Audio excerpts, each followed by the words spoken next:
तो आज सर हमने ना एसएससी जेई का और फर्स्ट शिफ्ट का ही जो सुबह आज 9 से 11 बजे हुआ उसका कंप्लीट एनालिसिस किया, जिसमें हमने टेक के क्वेश्चंस भी बताए, नॉन टेक में जीके और रीजनिंग दोनों के क्वेश्चंस बताए। इवन जितने भी क्वेश्चन मेमोरी बेस्ड क्वेश्चन हमारे पास तक आए उनको हम ना सिर्फ उन क्वेश्चंस को बताया जबकि उसके आंसर्स को भी, अगर कोई क्वेश्चन हमारे जिस वे में पहुंचा उस वे में हमने बताने की कोशिश करी आज के एग्जाम में के लिए।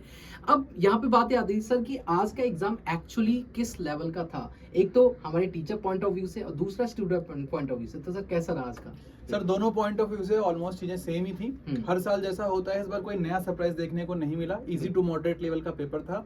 और सर फर्स्ट शिफ्ट में जो होता है उस सेकंड शिफ्ट और थर्ड शिफ्ट और जो आगे आने वाली शिफ्ट होती है सेम कॉन्सेप्ट से क्वेश्चन पूछे जाते हैं। तो इस बार हम एक्सपेक्ट कर रहे हैं जिनका पेपर कल यानी कि 10th को फर्स्ट और थर्ड शिफ्ट में है और 11th को फर्स्ट शिफ्ट में सिविल इंजीनियरिंग का पेपर है, लगभग वो लोग भी सेम तरीके से जो है चीजों को समझ सकते हैं, पढ़ सकते हैं। सेम कॉन्सेप्ट पे क्वेश्चन ज्यादा पूछे जाएंगे। इवन जीएस वाले पार्ट में भी हमने देखा है सर इस बार प्रीवियस ईयर से काफी ज्यादा आया जीएस और जनरल इंटेलिजेंस पार्ट में।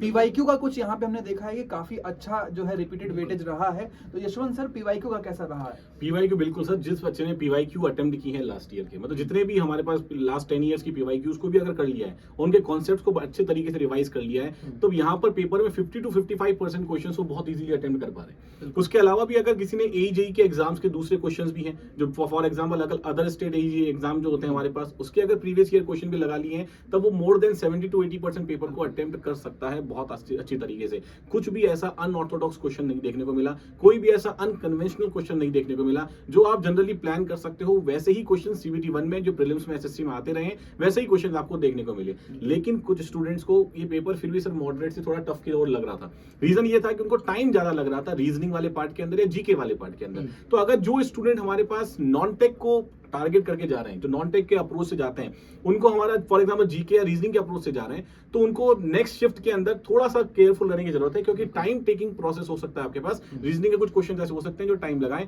तो वहां पर आपको डिमोटिवेट नहीं होना है। आपको थोड़ी सी अपनी प्रैक्टिस को जीके और रीजनिंग इसकी प्रैक्टिस को थोड़ा बढ़िया करके चलना है, रिवाइज करके चलना है। और एक बात और देवेश सर, जो पीवाईक्यू का पोर्शन है क्या टेक्निकल में ही 50-55% था या नॉन टेक्निकल? क्योंकि जीएस में क्या होता है सर हर साल नए क्वेश्चन बनते हैं, इस बार भी क्या जीएस रीजनिंग में भी ऐसा ही हुआ है कि रिपीटेड क्वेश्चन है? देखिए जीएस में ना एक तो बहुत अच्छी चीज है कि इस बार 2023 में, अब ये चीज अच्छी बात है कि 2022 और 23 में जो करंट वाला पार्ट था ना वो बच्चों को पता है। कुछ करंट में कुछ बड़ी इतनी चीजें हुई हैं जैसे एशियन समिट भी आया, ठीक है, इसके अलावा चंद्रयान 3 के क्वेश्चन फिक्स था, G20 कि फिक्स था कि ये क्वेश्चन आएंगे ही आएंगे।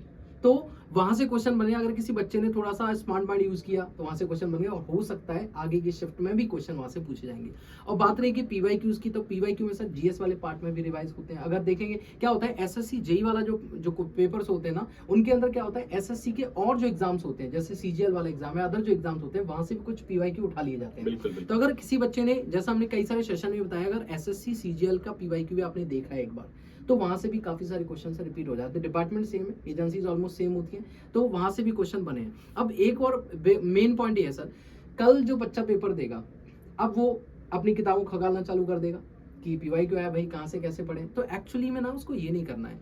उसने जो पढ़ा है ना, पीवाईक्यू कहाँ से आता है, कॉन्सेप्ट से आते हैं सर, जो क्लास में आपने पढ़ा। तो एक दिन में आप कुछ नया नहीं कर लोगे, लेकिन जो आपको करना चाहिए वो ये है कि आज जिन टॉपिक से एसएससी जेई ने क्वेश्चंस पूछे हैं आज वाली शिफ्ट में, उन्हीं टॉपिक्स के आसपास वाले पोर्शन से क्वेश्चन पूछ लीजिए। और इसका एनालिसिस हमने कराया है बिल्कुल आज कराया है कि अगर कोई टॉपिक जैसे मान लीजिए 100 में कोई टॉपिक पूछ लिया, जैसे sir shear force bending moment के डायरेक्ट क्वेश्चन आ रहे हैं, तो वो वाले डायरेक्ट आप डेटा याद करके चले जाओ कि कौन से टाइप की शेप के लिए कैसा बीएमडी बनेगा, कैसा एसएफडी बनेगा, वो वाले क्वेश्चन आप डायरेक्ट, ऐसा कोई बहुत सर वेसल्स का क्वेश्चन ऐसा कुछ नहीं पूछा, स्टैंडर्ड है, स्टैंडर्ड डेटा है सब कुछ।